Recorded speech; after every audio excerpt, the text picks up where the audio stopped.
actually feel that for me, my experiences in high school actually played like a huge influence in what I'm doing now.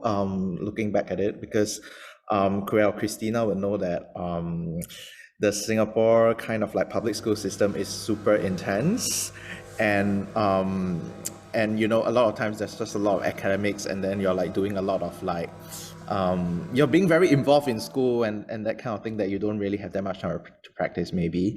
But I think when I was in high school, I was very involved with my school string orchestra, which of course, you know, was like a fun thing, and like it's the things that people do after, like, you know, after school and that kind of thing.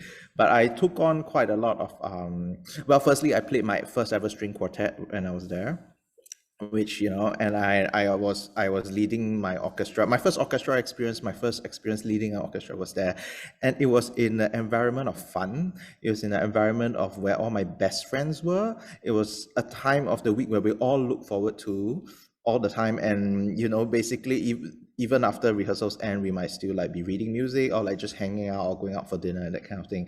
And so I just like super enjoyed this kind of camaraderie that the whole ensemble shared.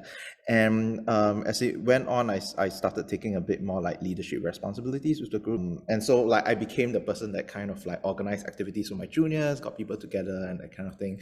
And so yeah, that was something that I really enjoyed. And then after that, I left, you know, somewhat early to go into conservatory, and then it was a very different environment there, right? Everyone was just we had to, I don't know, at least for violinists, really, it's just like a lot of practicing and like playing your scales and your Paganini and being really good at your solo playing and that kind of thing. And of course, for me, at some point, becoming a really good solo player was something that I aspired to be.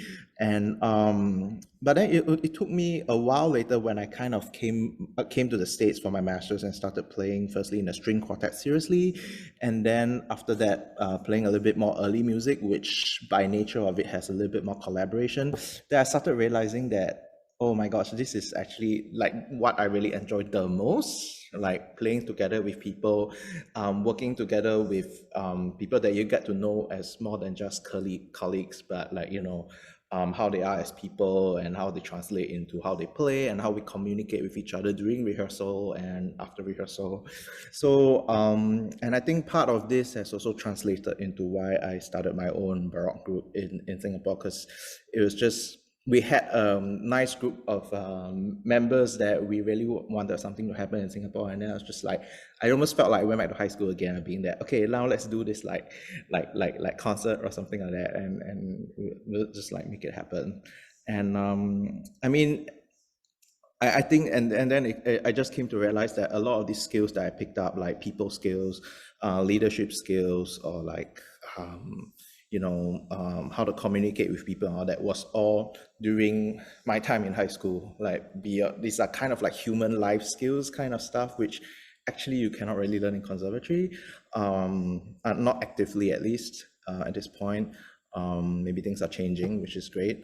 But yeah, that's just my experience and my journey.